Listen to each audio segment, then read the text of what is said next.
Hello friends, बहुत बहुत स्वागत है आपका इंग्लिश एडवांटेज की ऑनलाइन क्लासेस में। फ्रेंड्स, इस वीडियो में मैं आपको सेंटेंस करेक्शन के बारे में बताऊंगा, स्पॉटिंग एरर के बारे में। और स्पॉटिंग एरर एक बहुत ही इंपॉर्टेंट पार्ट है सभी कॉम्पिटिटिव एग्जाम में। और ये आपके लिए इंपॉर्टेंट रहेगा आईबीपीएस, बैंक पीओ, मेंस के लिए, पी के लिए, एसएससी सीजीएल के सभी एग्ज़ाम के लिए और एनडीए सीडीएस के सभी एग्ज़ाम के लिए। तो ये वीडियो ट्यूटोरियल हिंदी में रहेगा और इसका इंग्लिश वर्जन भी आप देख पाएंगे। इंग्लिश की प्लेलिस्ट में जाके आप देख सकते हैं। और इस चैनल पर सारे वीडियो आपको दोनों ही लैंग्वेज में मिल जाएंगे, हिंदी में भी अवेलेबल है और इंग्लिश लैंग्वेज में आप देखना चाहते हैं तो इंग्लिश में भी आप देख पाएंगे उनको। तो जहाँ तक सेंटेंस करेक्शन या स्पॉटिंग एरर का सवाल है, ये कॉन्सेप्ट पे बेस्ड होते हैं, ज़्यादातर ग्रामेटिकल कॉन्सेप्ट पे बेस्ड होते हैं। तो कॉन्सेप्ट आपको समझना ज़रूरी है। और कभी कभी वर्ड्स पर भी रिलेटेड सेंटेंस आते हैं जिसमें वर्ड से रिलेटेड कोई गलती होती है। तो देखिए, ये सेंटेंस है, फर्स्ट सेंटेंस है ये।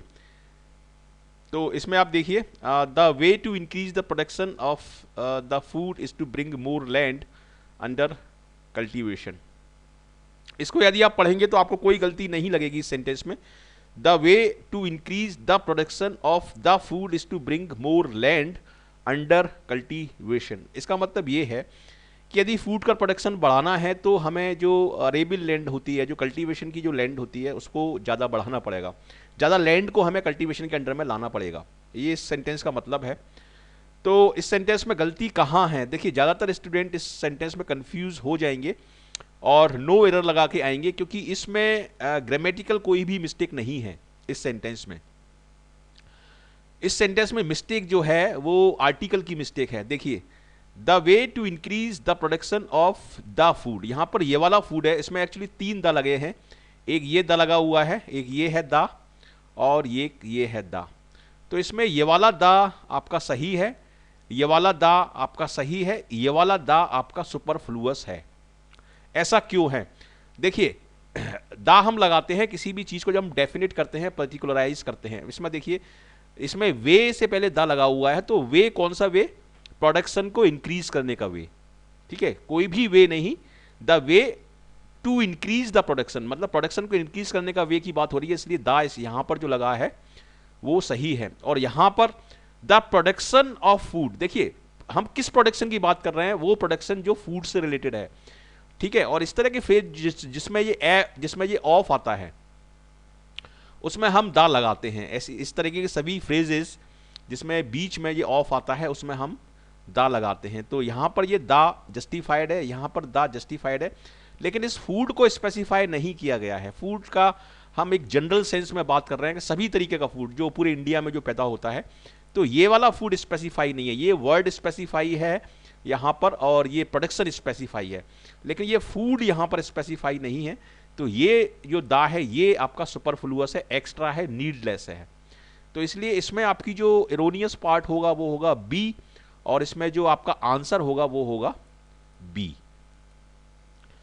तो इस तरह के सेंटेंस आपके एग्जाम में आते हैं। आप जब स्पॉटिंग एरर के क्वेश्चन लगाएं तो जो बाकी के जो पार्ट्स हैं उसको एलिमिनेट करना आप सीखिए। एलिमिनेट करने से आपको एक कॉन्फिडेंस आएगा कि इस पार्ट में गलती नहीं हो सकती। आराम से आप एलिमिनेट करके आराम से आप स्पॉटिंग एरर को कर सकते हैं।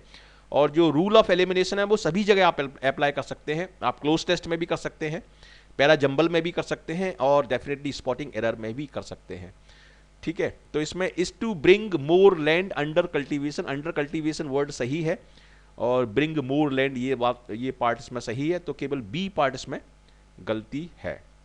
नेक्स्ट सेंटेंस देखते हैं। The girls watched intently as the model applied her makeup with her practice hand. Sorry, तो गर्ल से पहले दा लगा हुआ है क्योंकि एक पर्टिकुलर ग्रुप की बात हो रही है, एक पर्टिकुलर ग्रुप है यहाँ पर। और अगर मैं दा यहाँ से हटा दूंगा तो गर्ल्स, इसमें सारी गर्ल्स आ जाएंगी, पूरे वर्ल्ड की, पूरे इंडिया की जितनी भी गर्ल्स हैं वो सारी आ जाएंगी। तो इसलिए एक पर्टिकुलर ग्रुप है उसकी बात हो रही है। तो यहाँ पर ये द गर्ल्स सही है। द गर्ल्स वॉच्ड इंटेंटली, बड़े ध्यान से, बड़े डिटर्मिनेशन के साथ उन्होंने देखा। क्या देखा? As the model applied her makeup with her practice hand. देखिए, इस सेंटेंस को यदि आप ध्यान से देखें तो ज्यादातर स्टूडेंट इसमें नो एरर लगा के आएंगे। कोई भी गलती इसमें, ग्रामर की इसमें कोई भी गलती नहीं है, क्योंकि दा यहां पर सही है, वॉच्ड पास्ट टेंस में है तो सही है, इंटेंटली सही है क्योंकि ये एडवर्ब है, और एडवर्ब आता है वर्ब के बाद, ये वर्ब है, इसमें वॉच जो है ये वर्ब है और ये एडवर्ब है, तो ये सही है। और as the model applied, as का मतलब है कि जब मॉडल अपना मेकअप अप्लाई कर रही थी तब गर्ल उसको देख रही थी, ठीक है। ये एज आता है जब दो काम एक साथ होते हैं तो उसके लिए एज आता है। एज द मॉडल, एक पर्टिकुलर मॉडल है तो यहाँ पर द सही लगा हुआ है। As the model applied her makeup, her सही है, यहाँ पर मेकअप सही है, ठीक है। विद हर प्रैक्टिस्ड हैंड, अब इसमें आप ध्यान से देखिए कि प्रैक्टिस की जो स्पेलिंग है PRACTICED है। देखिए कुछ वर्ड होते हैं जिनके दो फॉर्म होते हैं, एक नाउन फॉर्म होता है और एक वर्ब फॉर्म होता है। जैसे प्रैक्टिस है तो प्रैक्टिस का CE जो फॉर्म है, जिसमें CE लगा होता है वो नाउन फॉर्म है, और जिसमें SE लगा होता है वो आपका वर्ब फॉर्म है। इसी तरीके से एडवाइस जो होता है ADVICE नाउन फॉर्म है और ADVISE वर्ब फॉर्म है। तो ये आपका जो है CE ये नाउन फॉर्म है और नाउन फॉर्म में हम ED नहीं लगा सकते, ठीक है। ED और ING हम लगाते हैं वर्ब फॉर्म में। तो इसलिए यहां पर PRACTICED की जगह PRACTISED सही वर्ड माना जाएगा, क्योंकि नाउन फॉर्म में हम नॉर्मली नाउन फॉर्म में ED नहीं लगाते। फॉर एग्जाम्पल हमारा नाम है तो हम अपने नाम में ED थोड़ी लगाएंगे, नाम में, या मेरा नाम है राम तो उसमें मैं राम में ING थोड़ी लगाऊंगा। तो उसी तरीके से नाउन में हम ED या ING नहीं लगाते, वर्ब में लगाते हैं, और इसका वर्ब फॉर्म जो होगा वो होगा आपका PRACTISED। तो ये इसमें आपका गलत है, एरोनियस पार्ट है, ये D इसमें एरोनियस पार्ट है। तो इस तरीके से आपको कॉन्फिडेंटली आंसर निकालना है, और कॉन्फिडेंटली आंसर का मतलब ये है कि आप उसको प्रूव कर सके कि ये जो मैं आंसर निकाल रहा हूं इसको मैं जस्टिफाई कर सकता हूं, इसको मैं प्रूव कर सकता हूं कि यहां पर गलती है और बाकी के पार्ट्स में गलती नहीं है। जब ये कॉन्फिडेंस आपको आ जाएगा तब आप एग्जाम पर एग्जाम निकालते जाएंगे, कोई सा भी एग्जाम का फॉर्म भरेंगे आप उसमें सफलता आपको मिलती आएगी। तो ये कॉन्फिडेंस आपको थोड़ा डेवलप करना पड़ेगा, और ये कॉन्फिडेंस डेवलप होगा आपका लगातार प्रैक्टिस से। और प्रैक्टिस करने का सबसे सही तरीका है कि लास्ट ईयर के जो पेपर्स हैं, मॉडल पेपर्स हैं, स्पेसिमेन पेपर्स हैं, सैंपल पेपर्स हैं, वो आप ज़्यादा से ज़्यादा करिए, और उसको टाइमर लगा के करिए। जितने टाइम में आपको एग्जाम में करना है उतने ही टाइम में उनको सॉल्व करिए, और कॉन्फिडेंटली उनको सॉल्व करिए, ताकि आप प्रूव कर सकें कि यहाँ पर ये गलती है और ये इसका रीज़न है, ठीक है। तो इस तरीके से आप करिए। और काफ़ी स्टूडेंट्स के मेरे पास सजेशंस आ रहे हैं SSC के स्टूडेंट्स के, कि SSC CGL के मैं वीडियो बनाऊं, CHSL के वीडियो बनाऊं, और आपका ग्रामर चैप्टर्स के। तो मैं बना रहा हूं, ग्रामर चैप्टर्स के भी मैं बना रहा हूं, सारे नाउन, प्रोनाउन, एडजेक्टिव, एडवर्ब, और आपका क्या बोलते हैं पैसिव वॉइस और नरेशन के भी वीडियो मैं बना रहा हूं, जो कि SSC में आता है। तो इस सभी तरह के वीडियो में आपको थोड़ा सा टाइम लग रहा है अभी, ये सभी तरह के वीडियो आपको डेफिनेटली मिलेंगे। और ग्रामर के जो रूल्स होते हैं उन रूल्स के भी मैं अलग अलग वीडियोस बना रहा हूँ, तो वो भी आपको डेफिनेटली अभी कुछ दिनों बाद मिल जाएंगे आपको। तो जब तक आप ये सारे वीडियो देखिए, और इस चैनल पर, इंग्लिश एडवांटेज चैनल पर जितने भी वीडियो हैं यदि आप सारे देख लेते हैं एक एक करके, तो डेफिनेटली आपका कॉन्फिडेंस बहुत बूस्ट हो जाएगा, और आपकी 80% से ज़्यादा की तैयारी हो जाएगी बिना कोई कोचिंग लिए, बिना कोई किताब लिए। तो इसलिए मैं आपसे रिक्वेस्ट करूंगा कि सारे वीडियो, इस चैनल पर जितने भी वीडियो हैं, प्लीज़ सारे वीडियो देखिए, और दोनों ही लैंग्वेजेस में वीडियो हैं, हिंदी में भी हैं और इंग्लिश में भी हैं। चलिए आगे बढ़ते हैं। देखिए ये सेंटेंस है, if he is a millionaire he would help the millennium project succeed. इस सेंटेंस को यदि आप ध्यान से देखें तो कहां पर इसमें गलती हो सकती है। देखिए इसमें, इस सेंटेंस में वुड का यूज किया गया है, और वुड का यूज हम तब करते हैं जब हम किसी चीज को इमेजिन करते हैं, जब हम कल्पना करते हैं किसी चीज की, तब हम इसका वुड का प्रयोग करते हैं। तो इसमें ये वाला पार्ट तो सही है, if he is a millionaire. देखिए वुड का मतलब क्या है, जैसे वुड का मतलब है कि जैसे यदि मैं बोलूं कि यदि मेरे पास टाइम होता तो मैं वहां पर जाता, यदि मैं कल्पना कर रहा हूं कि मैं वहां पर जाता, इमेजिन कर रहा हूं, तो इमेजिन करने के लिए हम इस वर्ड का वुड का प्रयोग करते हैं। तो यहां पर ये जो सेंटेंस है इसमें कल्पना की जा रही है, और ये एक तरीके का कंडीशनल सेंटेंस है, ठीक है, एक तरीके का इमेजिनरी सेंटेंस है ये। तो आप if he is a millionaire he would help the millennium project succeed. तो इसमें गलती कहां पर है, इसमें गलती है यहां पर। तो यहां पर आपको बोलना पड़ेगा, अगर ग्रामर के हिसाब से आप लगाना चाहें यहां पर वर्ड, तो यहां पर आपको बोलना पड़ेगा वर, WERE, क्योंकि ये इमेजिनरी सेंटेंस है। देखिए, इफ ही वॉज या he were millionaire he would help the millennium project succeed. इसका मतलब ये है कि यदि वो मिलियनेयर होता तो वो मिलेनियम प्रोजेक्ट को सक्सीड करने में, सफल होने में हेल्प करता। अब लेकिन चूंकि ये काल्पनिक सेंटेंस है और वो मिलियनियर वो है, वह व्यक्ति मिलियनेयर नहीं है, लेकिन वो कल्पना कर रहे हैं हम कि यदि वह मिलियनेयर होता, हम इमेजिन कर रहे हैं, कल्पना कर रहे हैं, तो इसीलिए ये वर्ड यहां पर आया है वुड। इस सेंटेंस, इस वर्ड का हम प्रयोग इमेजिनरी सेंटेंसेस में करते हैं। तो यहां पर आपको जो सही वर्ड आपको अगर लगाना है, अगर आपको ये सेंटेंस को करेक्ट करना है, तो यहां पर सही वर्ड वॉज नहीं होगा, वर होगा, क्योंकि इमेजिनरी सेंटेंसेस में हम सभी तरह के सब्जेक्ट्स में, चाहे वो ही हो, शी हो, दे हो, वर का प्रयोग करते हैं, WERE। वैसे सब्जेक्ट के हिसाब से यहां पर वॉज आना चाहिए, वॉज, ठीक है, पास्ट टेंस में वॉज आना चाहिए, लेकिन चूंकि ये इमेजिनरी सेंटेंस है, यहां पर हम वर का प्रयोग करेंगे, चाहे वो ही हो, शी हो, इट हो, दे हो, वर का प्रयोग हम यहां पर करेंगे, ठीक है। और वुड सही है, तो फर्स्ट पार्ट में इसमें इफ वाले पार्ट में वर आ जाएगा यहां पर, और जो सेकंड पार्ट है इसमें इसको हम रिजल्ट पार्ट बोल सकते हैं, ही। और देखिए दो क्लॉज हैं इसमें, एक दो सब्जेक्ट लगे हुए हैं, एक सब्जेक्ट यहां लगा हुआ है और एक सब्जेक्ट यहां लगा हुआ है, तो इसको हम दो सेंटेंस मान सकते हैं, छोटे छोटे दो क्लॉजेज मान सकते हैं। तो इस वाला, ये वाला जो क्लॉज है इसमें वर लगेगा, और इस वाला जो क्लॉज है इसमें तो वुड लगा ही हुआ है पहले से ही, तो ये वुड सही है, ठीक है। और यहां पर कुछ स्टूडेंट सोच सकते हैं कि यहां पर सक्सीड से पहले टू लगेगा लेकिन मैं आपको बता देता हूं कि हेल्प के बाद जो टू जो होता है वो ऑप्शनल होता है, टू आप लगा भी सकते हैं और नहीं भी लगा सकते, दोनों ही कंडीशंस में सेंटेंस सही माना जाएगा। और हेल्प के बाद यहां पर फर्स्ट फॉर्म आएगी वर्ब की, हेल्प के बाद सक्सीड, और सक्सीड एक फर्स्ट फॉर्म है, सक्सीड एक वर्ब है और ये वर्ब की फर्स्ट फॉर्म है, SUCCEED, ठीक है। और इसको सेकेंड फॉर्म होगा इसका सक्सीडेड, सक्सीडेड और सक्सीडेड इसका सेकेंड और थर्ड फॉर्म होगा। तो ये सही है, यहां पर इसमें कोई गलती नहीं है, गलती है इसमें इरोनियस पार्ट आपका जो है ये है आपका, और यहां पर करेक्ट पार्ट होगा आपका वर। तो इस तरीके से मैं आपको डिटेल में समझा रहा हूं, ये चीज आपको सेंटेंस इंप्रूवमेंट एक आता है, बैंकिंग एग्जाम में भी आता है और SSC में भी आता है सेंटेंस इंप्रूवमेंट, तो उसमें भी ये आपको हेल्प करेगा, उसमें भी आप कर सकते हैं अगर यदि आप कॉन्सेप्ट को अच्छी तरीके से समझते हैं। तो इसमें आपका आंसर जो होगा वो होगा ए, ठीक है। अब आप आगे बढ़ते हैं, नेक्स्ट सेंटेंस देखते हैं। The prime minister along with his cabinet colleagues have been welcomed by the chief minister at a formal ceremony. देखिए कॉलीग्स का क्या मतलब है, कुछ लोग इसको कलीग बोलते हैं, लेकिन इसका सही उच्चारण जो है वो है कॉलीग, COLLEAGUE, सहकर्मी, आपके जो साथ में काम करते हैं उसको हम बोलते हैं कॉलीग। तो इसमें सही सेंटेंस क्या होगा, देखिए ये है आपका मॉडिफाइड सब्जेक्ट, और नॉर्मली इस तरह के सेंटेंसेस बहुत आते हैं एग्जाम में जिसमें सब्जेक्ट को मॉडिफाई कर दिया जाता है, सब्जेक्ट को बहुत लंबा कर दिया जाता है, ताकि स्टूडेंट्स कंफ्यूज हो जाएं और उनको समझ में नहीं आए कि सब्जेक्ट एक्चुअली है क्या, क्योंकि सब्जेक्ट के अकॉर्डिंग ही आप यहां पर हेल्पिंग वर्ब लगाएंगे। यदि सब्जेक्ट सिंगुलर है तो सिंगुलर वर्ब, और प्लूरल है तो प्लूरल वर्ब आप लगाएंगे। तो इसमें ये प्लूरल वर्ब लगी हुई है, लेकिन इसका सब्जेक्ट जो है वो सिंगुलर है, सब्जेक्ट है इसका केवल प्राइम मिनिस्टर।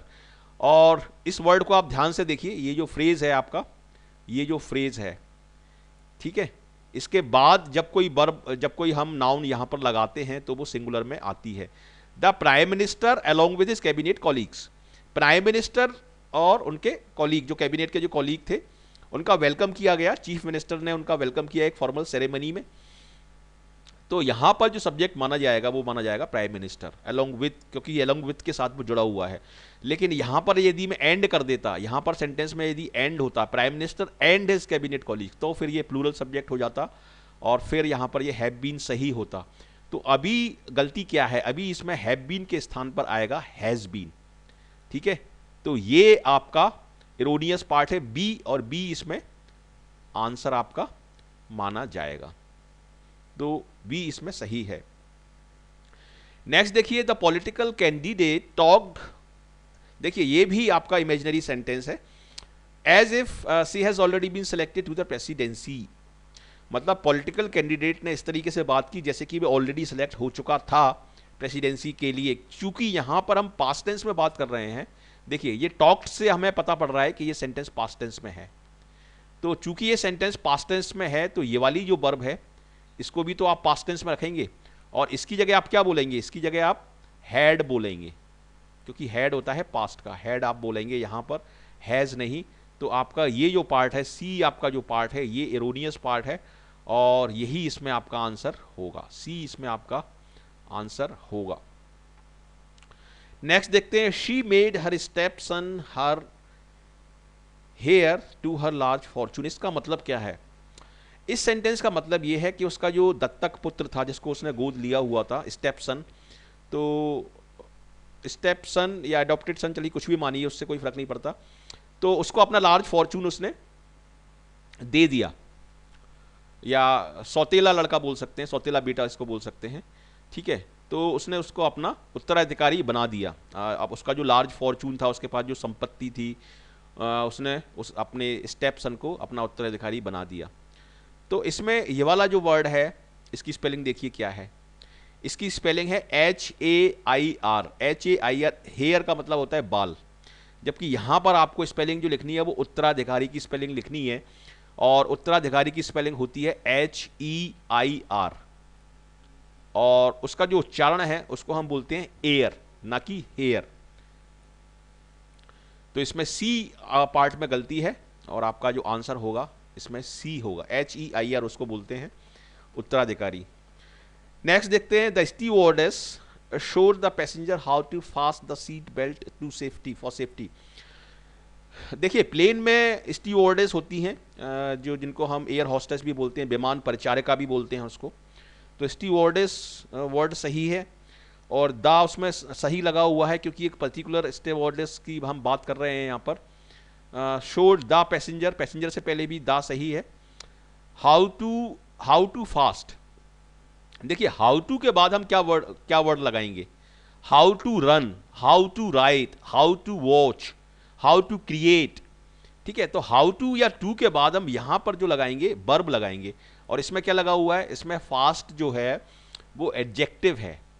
तो एडजेक्टिव का जो वर्ब फॉर्म होगा इस फास्ट का, वो होगा फासन, FASTEN। फासन का मतलब होता है बांधना, कसके बांधना, ठीक है। तो इसलिए इसमें हाउ टू फासन हो जाएगा, ये FASTEN।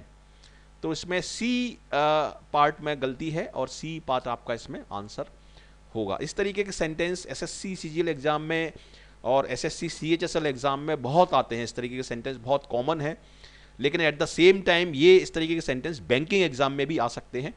तो सभी स्टूडेंट्स के लिए बहुत ही अच्छा वीडियो ट्यूटोरियल, बहुत ही यूजफुल रहेगा उनके लिए।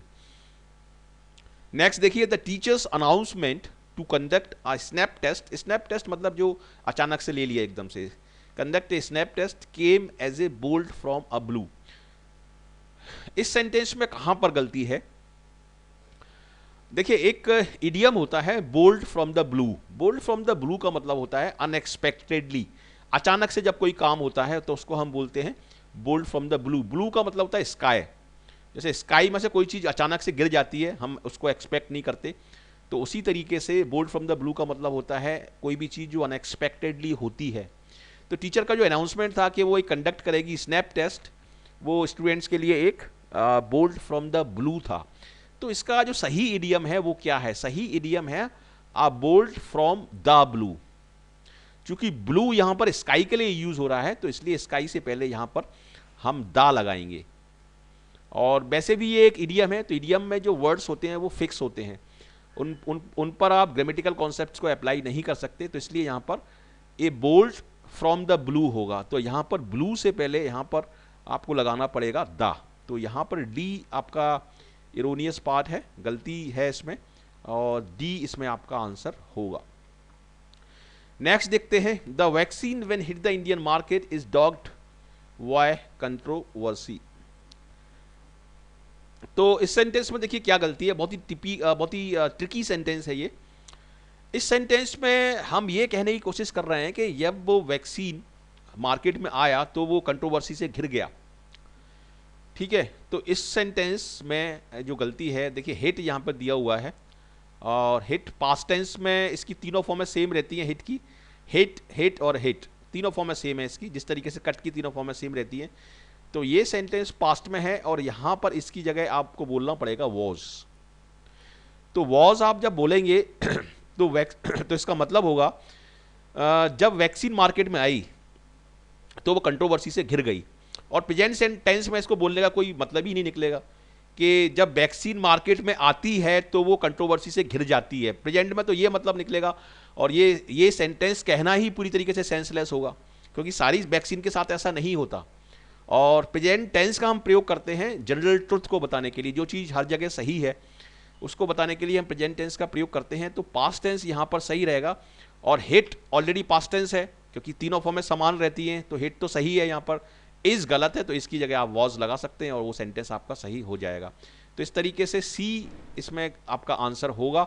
और बहुत ही अच्छा सेंटेंस है ये, इसको आप आराम से समझिए, कई बार इस वीडियो को देखिए और पूरा एंड तक देखिए तो आपको डेफिनेटली समझ में आएगा।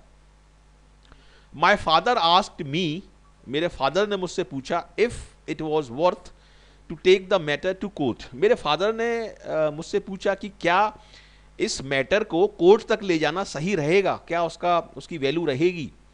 ठीक है, तो इसमें ग्रामेटिकल मिस्टेक आप मान सकते हैं। देखिए इंग्लिश में कुछ वर्ड्स ऐसे होते हैं जिनके बाद हम आईएनजी फॉर्म लगाते हैं अकॉर्डिंग टू ग्रामेटिकल कॉन्सेप्ट्स, जैसे अवॉइड हुआ, एन्जॉय हुआ, बहुत सारे वर्ड है, हेट हुआ, इनके साथ हम आईएनजी फॉर्म लगाते हैं। तो यहाँ पर वर्थ के बाद आईएनजी फॉर्म लगेगी। इसमें वर्थ के बाद हम हमेशा आईएनजी फॉर्म लगाते हैं। तो यहाँ पर टू टेक की जगह आपको बोलना पड़ेगा टेकिंग। तो इसमें गलती होगी सी की, सी पार्ट में इसमें गलती है, तो सी इसमें आपका आंसर होगा। तो इस तरीके से मैंने इस वीडियो ट्यूटोरियल में 10 स्पॉटिंग एरर ली हैं और मुझे पूरी उम्मीद है आपको अच्छे तरीके से सारी एरर ये समझ में आई होंगी और इनको आप अप्लाई कर सकते हैं अपने एग्जाम में। तो मैं आपसे रिक्वेस्ट करूंगा कि इस चैनल के, इंग्लिश एडवांटेज चैनल के सारे वीडियोस देखिए और पूरे एंड तक आप देखिए, तभी आपको एक कॉन्फिडेंस आएगा और डेफिनेटली आपको सफलता मिलेगी। ये मेरी कुछ लिंक्स हैं, मेरे पास डेली रिक्वेस्ट आती हैं फेसबुक पर, तो आप भी जुड़िए फेसबुक पर। और इंग्लिश एडवांटेज ग्रुप है ये फेसबुक पर, इसमें भी आप जुड़ सकते हैं। और ये है English advantage education page, please इसको लाइक करिए। ये है मेरा यूट्यूब चैनल का URL, इसको आप शेयर कर सकते हैं अपने फ्रेंड्स के साथ। और मैं आपसे रिक्वेस्ट करूंगा कि आप प्लीज़ इसको शेयर करिए, इसमें आखिरी में जी दिया हुआ है तो इससे आप पहचान सकते हैं। और ये है मेरा ट्विटर का लिंक, ट्विटर का URL, इसके थ्रू आप मुझसे ट्विटर पर फॉलो कर सकते हैं। और ये है लिंक्डइन का, यदि आप मुझसे कांटेक्ट करना चाहते हैं तो ज़रूर करिए, आपका स्वागत है। ये है व्हाट्सएप नंबर, कॉन्टैक्ट नंबर भी यही है। और ये है मेरा ईमेल ID। तो कैसा लगा आपको ये वीडियो? यदि आपको ये वीडियो अच्छा लगा तो ज़रूर इसको लाइक करिए, शेयर करिए अपने फ्रेंड्स के साथ और कमेंट करके मुझे बताइए कैसा लगा आपको। और यदि आपने अभी तक इस चैनल को सब्सक्राइब नहीं किया हुआ है तो यूट्यूब चैनल जो है इंग्लिश एडवांटेज, उसके मेन पेज पर लाल रंग का बटन होता है सब्सक्राइब का, उसको प्लीज़ प्रेस करिए, उससे आप सब्सक्राइब कर लेंगे। और सब्सक्राइब करते ही आपको सारे नोटिफिकेशंस वीडियोस के और डिफरेंट एग्ज़ाम्स के वो मिलने लगेंगे आपको ईमेल के थ्रू। तो आपके लिए ये सब्सक्राइब करना इस चैनल को बहुत ही फ़ायदेमंद रहेगा। तो प्लीज़ सब्सक्राइब करिए, भूलिए मत, इस वीडियो को देखने के बाद ज़रूर इस चैनल को सब्सक्राइब करिए। So thank you very much for watching this video and I wish you all the best for your bright future. Thank you.